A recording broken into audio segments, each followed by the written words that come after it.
우리 말씀 함께 보도록 하겠습니다. 함께 볼 말씀은 이사야 62장 1절부터 5절까지의 말씀입니다. 이사야 62장 1절부터 5절까지 한 절씩 교독하도록 하겠습니다.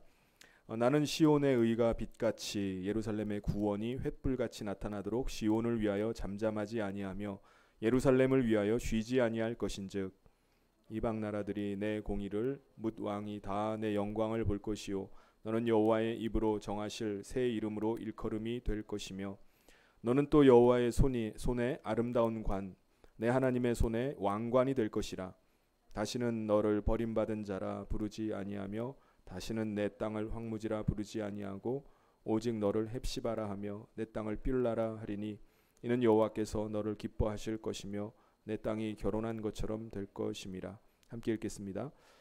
마치 청년이 처녀와 결혼함 같이 내 아들들이 너를 취하겠고 신랑이 신부를 기뻐함 같이 내 하나님이 너를 기뻐하시리라. 아멘. 오늘 금요기도에 나오신 여러분을 주님의 이름으로 환영하고 축복합니다.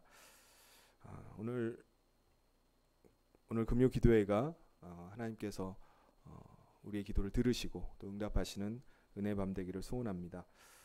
이스라엘 백성들은 우상 숭배를 하고 또 안식일을 범함으로 말미암아 하나님의 심판을 받습니다. 그래서 바벨론이 예루살렘을 세 차례 침공해서 예루살렘 성은 완전히 무너지고 또 수많은 사람들이 바벨론의 포로로 끌려가게 됩니다.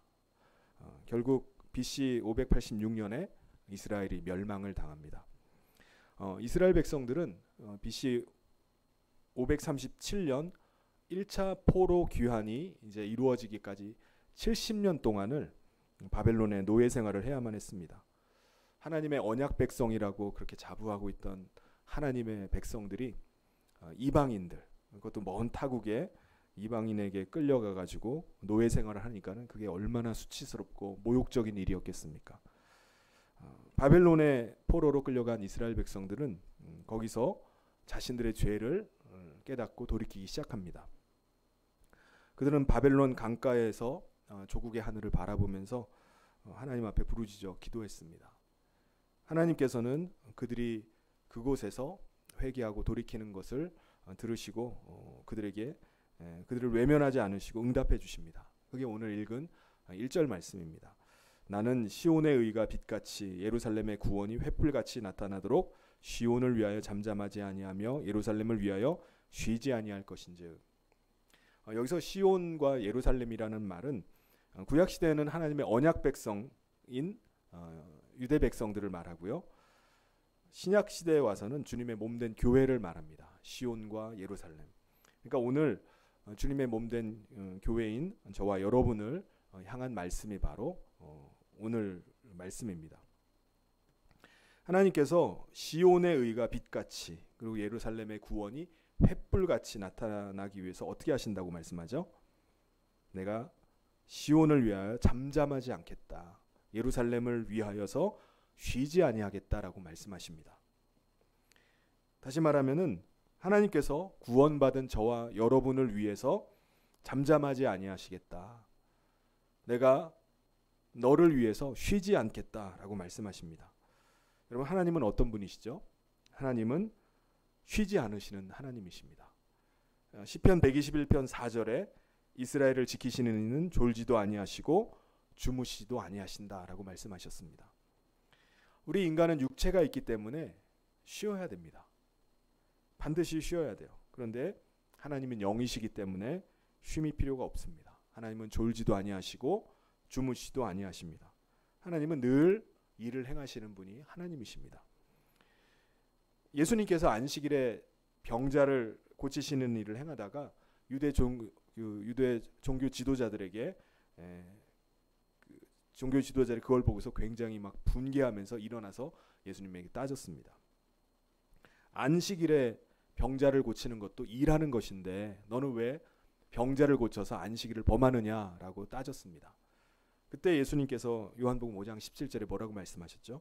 예수께서 그들에게 이르시되 내 아버지께서 이제까지 일하시니 나도 일한다 하시매 라고 말씀하셨습니다. 여러분, 세상을 말씀으로 창조하신 하나님께서는요 오늘도 일하고 계시는 줄 믿습니다. 오늘도 역사를 주관해 가시고 오늘도 우리 가운데 말씀해 주시고 오늘도 우리의 기도를 들으시고 우리를 보호하시고 천사들을 동원하셔서 일하고 계시고 오늘도 이 세상을 공의로 통치하시는 하나님이신 줄 믿습니다. 여러분, 하나님의 열심은 대단합니다. 하나님의 만군의 여호와의 열심이 70년 동안 바벨론의 포로로 끌려가 있었던 하나님의 백성들을 다시 귀환하게 하시고 그들을 자유하게 하셨습니다. 하나님의 열심은 저와 여러분들을 구원하셨습니다. 하나님의 열심이 독생자 예수 그리스도를 이 땅 가운데 보내주시고 하나님의 열심이 예수 그리스도, 독생자 예수 그리스도에게 우리의 죄를 담당시키셔서 십자가에 못 박아 죽게 하셨습니다. 하나님의 열심이 성령을 우리 가운데 보내주셨습니다. 하나님의 열심이 지금도 우리를 위해서 기도하고 계십니다. 하나님의 열심이 임마누엘이셔서 오늘도 우리와 함께하고 계십니다. 하나님의 열심이 바로 우리를 마지막 때 하나님의 나라 가운데로 인도하실 것입니다. 하나님의 열심이 우리를 여기까지 인도하셨고 하나님의 열심이 우리 교회를 여기까지 인도하셨고 오늘까지도 우리 가운데 일하고 계시는 줄 믿습니다. 그 하나님은 쉬지 아니하시는 하나님이십니다. 그러므로 하나님의 백성된 우리, 하나님의 자녀된 저와 여러분은 어떤 삶을 살아야 될까요? 하나님께서는 우리가 이 세상을 사는 동안에 하나님과 같이 열심을 가지고 살기를 원하십니다. 게을러서는 안 됩니다. 여러 가지를 핑계대서는 안 돼요. 예수님께서는 비유를 통해서 게으른 자를 뭐라고 말씀하셨죠? 악하고 게으른 종이라고 말씀하셨습니다. 그러니까 악한 것과 게으른 것은 동격이에요. 성경에서 게으른 것은 죄입니다. 그래서 성경은 일하기 싫거든 먹지도 말아라 라고 말씀합니다. 데살로니가후서 3장 10절에 우리가 너희와 함께 있을 때에도 너희에게 명하기를 누구든지 일하기 싫어하거든 먹지도 말게 하라 하였더니, 여러분, 하나님께서는 어떤 사람을 불러서 쓰실까요? 하나님은 모세를 부르셨습니다. 기드온을 부르셨어요. 그리고 다윗을 부르셨습니다. 하나님께서는 시대마다 하나님이 쓰시고자 하는 자들을 부르셔서 그들을 쓰셨는데 하나님의 부르심 받은 사람의 특징이 있습니다. 어떤 사람을 하나님 부르시죠? 하나님은 열심 있는 자를 부르십니다. 모세를 부르실 때도 모세를 출애굽의 지도자로 부르실 때도 모세가 뭐라고 있었죠? 산에서 양을 치면서 일하고 있었습니다. 기드온을 사사로 부르실 때도 기드온은 또 다시 바벨론에게 약탈을 당할까봐 포도주 틀에서 밀타작을 하고 있었습니다. 열심히 일을 하고 있었어요. 예수님께서 부르셨던 12명의 제자, 그들도 마찬가지입니다. 성경이 그들의 직업이 나와 있는 사람들 중에 4명은 열심히 그물을 던지고 고기를 잡는 중에 부르심을 받았습니다. 마태 같은 경우는 세리로서 세간에 앉아서 일을 할 때 부르심을 받았습니다. 그러니까 주님은 열심 있는 사람, 열심히 일하는 사람, 그 사람을 불러 쓰신 것을 볼 수 있습니다. 예수님께서 재림하실 때는 어떤 사람을 부르실까요? 어떤 사람이 들림받죠? 성경에는 어떤 사람이 들림받는다고 말씀합니까? 마태복음 24장 40절 41절에 그때 두 사람이 밭에 있으며 한 사람은 데려가고 한 사람은 버려둠을 당할 것이요 두 여자가 맷돌질을 하고 있으며 한 사람은 데려가고 한 사람은 버려둠을 당할 것이니라. 들림받는 사람들, 이 사람들은 주님의 재림이 임박했다고 해서 다니던 직장 그만두고 집안일 포기하고 예배당에 나와서 주님 재림만 기다리는 사람이 아니었습니다. 들림받는 사람이 어떤 사람들이었죠? 한 사람은 밭을 메고 있었고 한 사람은 맷돌질을 하고 있는 사람이라는 것입니다. 그러니까 하나님께서 쓰시기 위해서 부르시는 사람도 또한 열심히 일하는 사람입니다. 마지막에 주님의 재림하실 때 들림받는 사람도 열심히 일하는 사람입니다. 그렇기 때문에 하나님께서 찾으시는 사람은 열심 있는 사람입니다. 일하는 사람이에요. 작은 일이라 할지라도 열심을 품고 하는 사람입니다. 작다고 해서 그것을 무시하는 것이 아니라 작은 일 하나 맡겨진 것도 충성되게 감당하는 사람입니다. 마태복음 25장 23절에 예수님께서 뭐라고 말씀하셨죠? 그 주인이 이르되 잘하였도다 착하고 충성된 종아 내가 적은 일에 충성하였음에 내가 많은 것을 내게 맡기리니 내 주인의 즐거움에 참여할지어다 하고. 주님이 우리를 보실 때도 마찬가지입니다. 이 주인과 같이 우리가 얼마나 충성된지, 그것도 적은 일에 충성하고 있는지 그것을 주님은 귀하게 평가하시는 겁니다. 그런데 오늘 우리는 열심을 내기보다는 너무나 게을러지기가 쉬운 때입니다. 여러 가지 핑계댈 것들이 많이 있어요. 나태해지기가 너무 쉬운 때입니다. 여러분, 게으른 사람의 특징이 뭐죠? 지금 할 수 있는 것도 늘 다음에 하자고 말합니다. 다음. 계획은 많이 세워놔요. 그런데 그 계획을 내일부터 하자고 말합니다. 내일이 되면 또 어떻게 말하죠?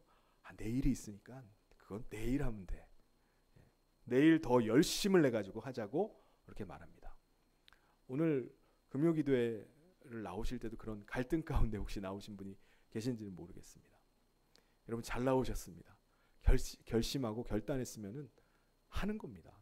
하나님께서 그 가운데 은혜를 부어주실 줄 믿습니다. 오늘 금요기도회에 내가 기도로 한번 승부를 봐야 되겠다라고 결심을 합니다. 그런데 오늘은 피곤하니까 쉬고 다음 주부터 시작하는 것으로 미룹니다. 이게 게으른 사람의 특징이에요. 또 예를 들면은 내가 새벽 기도에 나가서 하루의 첫 시간을 하나님 앞에 기도하면서 도우심을 구하면서 시작해야 되겠다라고 결심을 합니다. 그런데 오늘은 너무 피곤하니까 좀 자고 내일부터 시작하는 것으로 미룹니다. 주님이 주신 은사가 내게 있는데 그 은사를 가지고 내가 봉사해야지 라고 결심을 합니다. 그런데 올해는 쉬고 내년부터 시작이라고 또 미룹니다. 게으른 사람의 특징은 계획은 많이 세웁니다. 그런데 오늘 실천하는 것이 없다는 것입니다. 사랑하는 성도 여러분, 우리가 하나님의 사람이라면 다음으로 미루는 습관을 버릴 수 있기를 바랍니다. 다음이 아니라 오늘 내가 말씀 보기로 결단했으면은 오늘 말씀을 보고, 내가 기도하기로 결단했으면은 오늘 기도하실 수 있기를 바랍니다.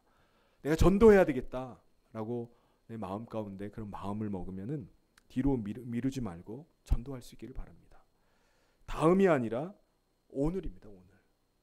오늘 순종하고, 오늘 사랑하고, 오늘 대화하고, 그렇게 살아가는 저와 모든 성도님 되시길 주님의 이름으로 축원합니다. 또 하나님께서는 하나님의 백성들에게 새 이름을 지어주겠다라고 말씀하십니다. 2절 말씀이죠. 열방이 내 공의를, 열왕이 다 내 영광을 볼 것이요 너는 여호와의 입으로 정하실 새 이름으로 일컬음이 될 것이며. 여기서 너는 누구죠? 이제 포로 생활을 마치고 귀환하는 이스라엘 백성들을 향한 말씀입니다. 그런데 신약 시대로 말하면은 주님의 몸된 교회를 말합니다. 저와 교회된 저와 여러분을 말하는 겁니다. 그러니까는 하나님께서는 예수를 믿음으로 말미암아 구원받은 저와 여러분에게 새 이름을 지어주겠다라고 말씀하셨습니다. 하나님께서 지어주신 새 이름은 뭐죠? 4절에 나옵니다. 다시는 너를 버리운 자라 칭하지 아니하며 다시는 내 땅을 황무지라 칭하지 아니하고 오직 너를 헵시바라 하며 내 땅을 뷸라라 하리니 이는 여호와께서 너를 기뻐하실 것이며 내 땅이 결혼한 바가 될 것임이라. 여기서 헵시바라는 말은 문자적으로는 나의 기쁨이 그녀에게 있다라는 그런 말인데, 하나님이 나로 인해서 기뻐하신다라는 의미입니다. 헵시바, 하나님이 나로 인해서 너무 기뻐하신다는 의미입니다. 하나님이 우리를 기뻐하신다라고 말씀하시는, 기뻐하시는 자로 불러주신다는 거예요. 뷸라는 결혼한 여인을 말합니다. 그런데 의미는 하나님께서 버림받은 여인을 다시 신부로 맞이한다는 그런 의미입니다. 그러니까 우리를 주님의 신부로 맞이하겠다라는 의미입니다. 그러니까 헵시바, 나로 인해서 기뻐하신다. 그리고 뷸라, 주님의 신부로 맞이한다라는 의미입니다. 그러니까 이 우리를 헵시바와 뷸라로 불러주신다는 의미는 하나님과 우리와의 관계가 바로 결혼한 부부 관계가 되었다는 것을 말씀합니다. 하나님께서는 신부된 저와 여러분을 너무나 기뻐하시고 너무나 사랑스럽다고 이렇게 말씀하십니다. 내가 너를 신부로 맞이했다라고 이렇게 말씀하시는 겁니다. 그래서 성경에 보면은 곳곳에서 하나님과 우리와의 관계를 신랑과 신부의 관계로 이렇게 말씀합니다. 예레미야 3장 14절에도 나 여호와가 말하노라 배역한 자식들아 돌아오라 나는 너희 남편임이니라 내가 너희를 성읍에서 하나와 족속 중에서 둘을 택하여 시온으로 데려오겠고 나는 너의 남편임이니라. 우리는 주님의 신부라는 겁니다. 그래서 우리는 주님과 결혼한 관계예요. 부부 관계입니다. 5절 말씀에 마치 청년이 처녀와 결혼함 같이 내 아들들이 너를 취하겠고 신랑이 신부를 기뻐함 같이 내 하나님이 너를 기뻐하시리라. 하나님은 우리를 향해서 너무나 기쁘다고 말씀하세요. 우리가 누군가를 보면은 기쁨이 막 미소가 막 지어지는 때가 있잖아요. 주님의 마음이 그래요. 우리를 보면은 너무나 기쁘다는 것입니다.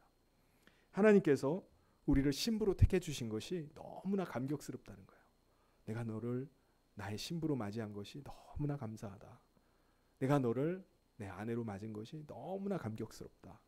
너를 보기만 해도 내가 너무나 흐뭇하고 기쁘다. 그런데 하나님께서 왜 우리를 택하신 거죠? 세상에서 사람을 택할 때는 어떻게 택합니까? 그 사람의 능력을 봅니다. 그 사람의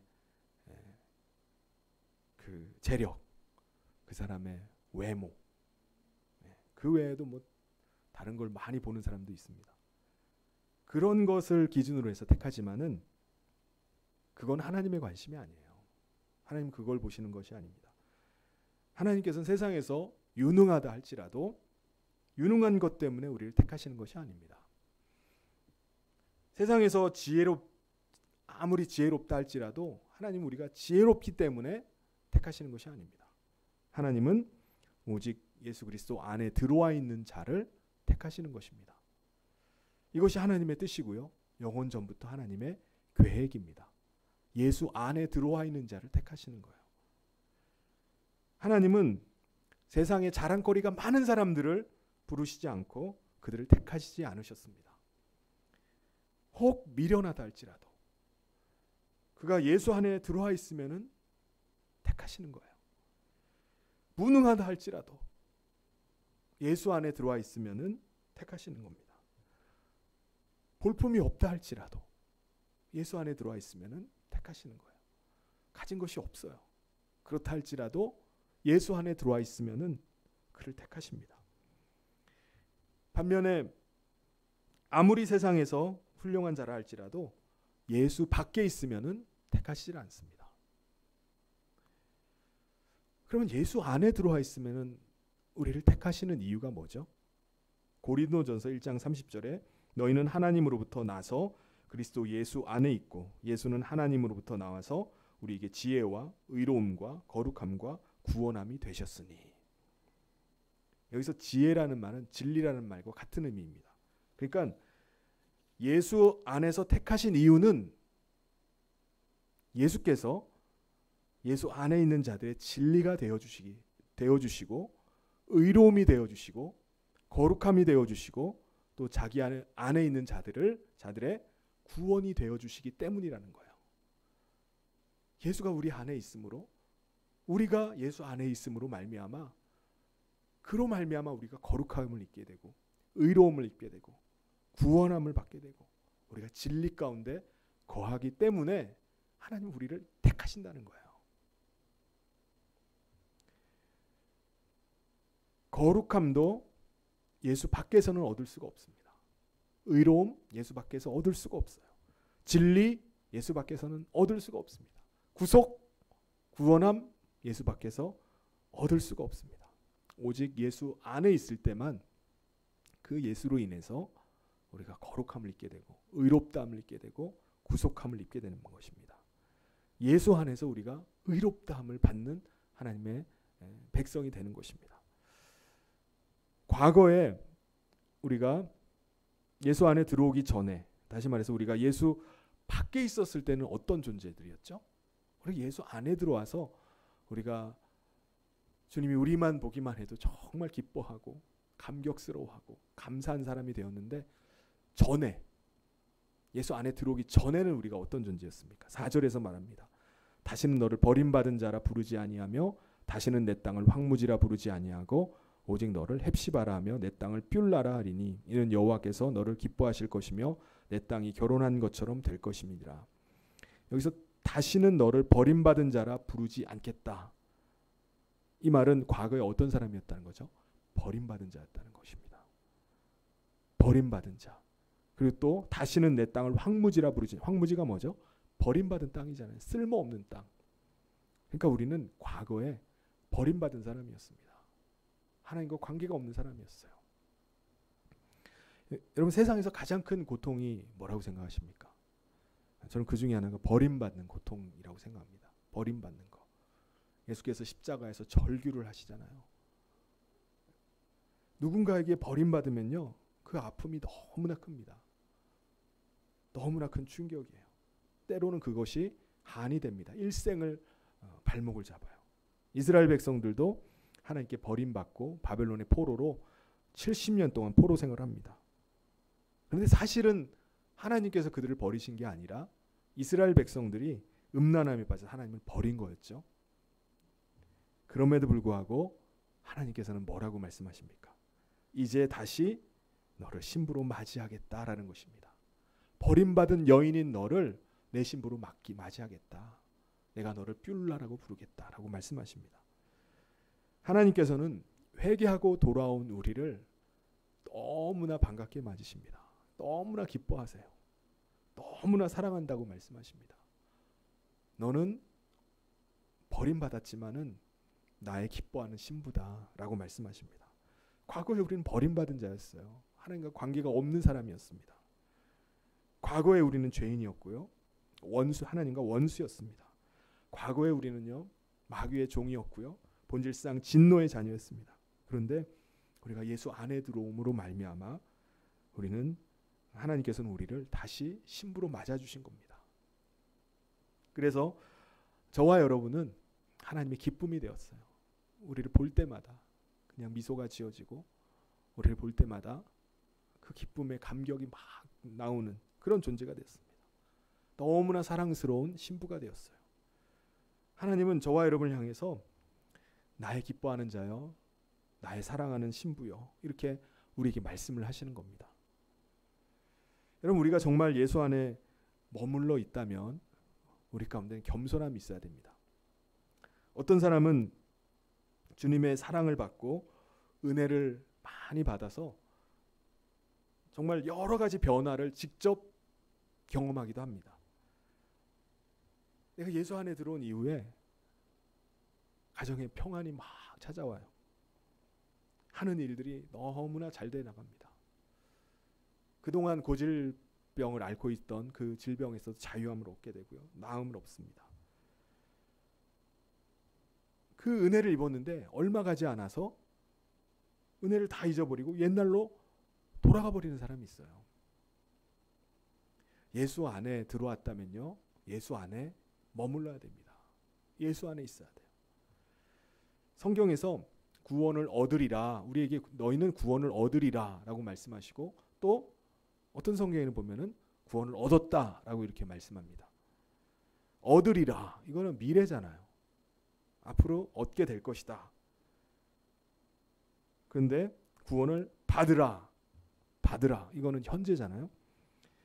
이게 하나는 구원을 받으라고 말하고 하나는 구원을 받으라 이렇게 말씀하는데, 하나님의 약속에는요, 구원이 있는데 그 약속대로 우리가 구원을 얻고자 하면은 그것을 지켜야 된다는 거예요.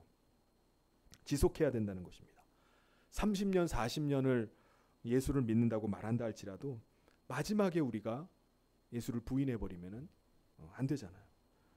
근데 그 믿음을 끝까지 잘 소유하고 그 믿음을 지켜나가면은 30년, 40년 우리가 믿음 생활하면서 충성하면은 그것도 마지막 때 다 상으로 보상받을 수 있다는 것입니다. 그래서 우리 가운데 필요한 것이 우리가 예수 안에 거하기 위해서 우리 가운데 필요한 것이 겸손입니다. 겸손. 우리가 세상 살다 보면은 착각을 할 때가 있어요. 내가 부름받은 게 내가 뭔가 있어서 하나님이 나를 불러주셨구나. 내가 뭔가 있기 때문에 하나님이 나를 택하셨을 수밖에 없구나라고 우리 착각하는 거예요. 내가 좋은 성품이 있지. 내가 성품 하나 가지고 하나님께 인정받아서 구원받은 거다. 내가 누구보다 성실하니까 하나님이 날 택할 수밖에 없어. 날 부르셨구나. 그렇게 생각하지 말아야 됩니다. 우리에게 필요한 것은 내가 하나님 앞에서 겸손함이에요. 내가 잘나서가 아닙니다. 나는 하나님 앞에서 너무나 미련한 자였습니다. 연약하고 무능한 자입니다. 나는 아무것도 없는 자이고요. 나는 버림받은 자입니다. 정말 황무지와 같은 자였음에도 불구하고 하나님께서 나를 택하신 것입니다. 이런 고백이 우리 가운데 계속돼야 됩니다. 이것을 인정할 수 있어야 돼요. 나는 정말 아무것도 아니었습니다. 나는 정말 미련한 자였습니다. 정말 연약했고요. 조그마한 것에도 상처받고 아무것도 가진 것이 없고 정말 버려진 자처럼 그렇게 살았던 자입니다. 그런데 하나님이 정말 은혜로 나를 불러주시고 나를 주님의 사랑하는 신부로 나를 세워주셨습니다. 그것을 날마다 인정하는 거예요. 그럴 때 하나님께서는 우리를 존귀한 자로 세워주시는 것입니다.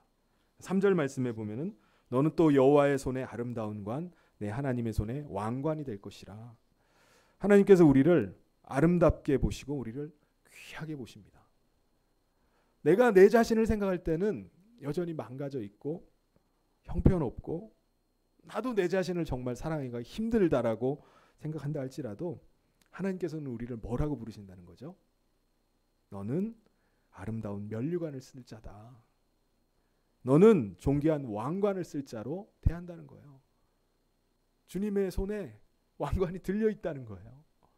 주님의 손에 아름다운 관을 가지고 우리에게 그것을 씌워줄 준비를 하고 계시는 겁니다. 여러분 이 사실을 믿으십니까?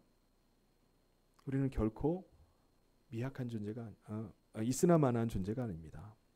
우리는 형편없는 존재가 아닙니다. 우리는 별 볼 일 없는 존재가 아니에요. 물론 우리 안에 연약함이 있습니다. 가진 것이 없고 또 실패한 적도 있고 인간관계에 넘어진 적도 있고 배운 것이 많이 없다 할지라도 하나님께서 지금 하나님의 손에 들려있는 아름다운 관, 하나님의 손에 들려있는 왕관을 쓸 존재임을 여러분 꼭 믿으시기를 바랍니다. 여러분 요즘 많은 사람들이 힘겹게 살아갑니다. 경제적인 어려움뿐만 아니라 너무나 어렵다 보니까 한 집안에서 지지고 볶고 하다 보니까 갈등들이 많이 생겨요. 그러다 보니까 그 어려움 때문에 아파하고 눈물 흘릴 때가 많이 있습니다. 각자 바쁘게 막 살면 되는데 사회적 거리두기 한다고 맨날 방 안에만 같이 계속 있다 보니까 전에 알지 못했던 그런 것들을 알게 되고 부딪히게 되고 합니다. 더군다나 우리가 이 세상에 믿음을 지키면서 살아가는 것, 주님 가신 길을 따라가는 것, 그게 얼마나 버겁게 느껴지는지 모릅니다. 때로는 내 자신에게 너무나 실망하고 낭망에 빠질 때도 있습니다. 그래서 우리가 나도 모르게 자꾸 한숨 쉬게 되고 나도 모르게 자꾸 낙심되는 마음이 자꾸 찾아오고 그냥 축 처져서 손을 늘어뜨리고 살 때가 있습니다. 그런데 하나님께서 스바냐 선지자를 통해서 이렇게 말씀하십니다. 스바냐 3장 14절 17절 우리 같이 한번 읽겠습니다. 시작. 시온에 따라 노래할지어다. 이스라엘아 기쁘게 부를지어다. 예루살렘 따라 전심으로 기뻐하며 즐거워할지어다.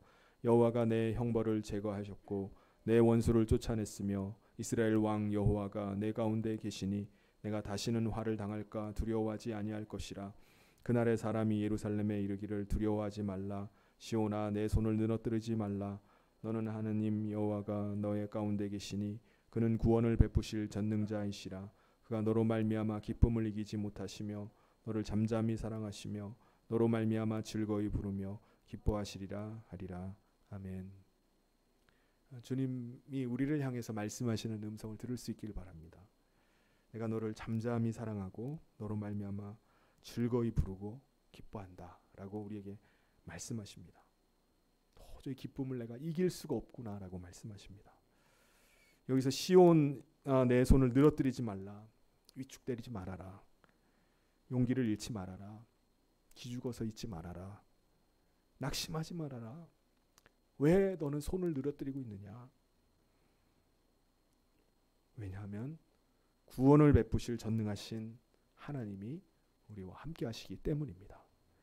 하나님께서는 우리의 연약함, 우리의 부족함에도 불구하고 우리를 기쁨으로 맞아주십니다. 우리가 혹 넘어졌을지라도, 혹 우리가 더럽혀졌을지라도 우리를 사랑으로 다시 새롭게 해주십니다. 우리를 보는 것만으로도 하나님은 기뻐하시고 즐거이 노래하십니다.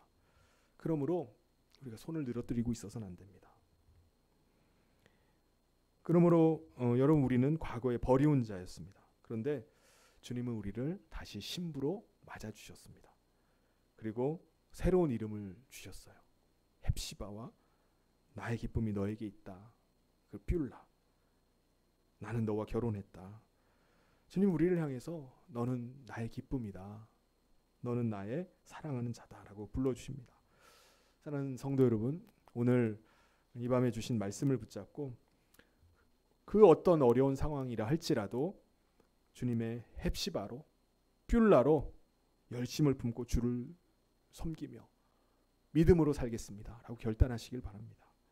이제는 더 이상 낭망하지 않겠습니다. 이제는 손을 늘어뜨리고 낙심 가운데 살지 않겠습니다 라고 결단하면서 주님의 사랑받는 자로 힘있게 일어나서 주님 앞에 나아가는 저와 모든 성도님 되시기를 주님의 이름으로 축원합니다. 같이 기도하겠습니다. 하나님 아버지 감사합니다.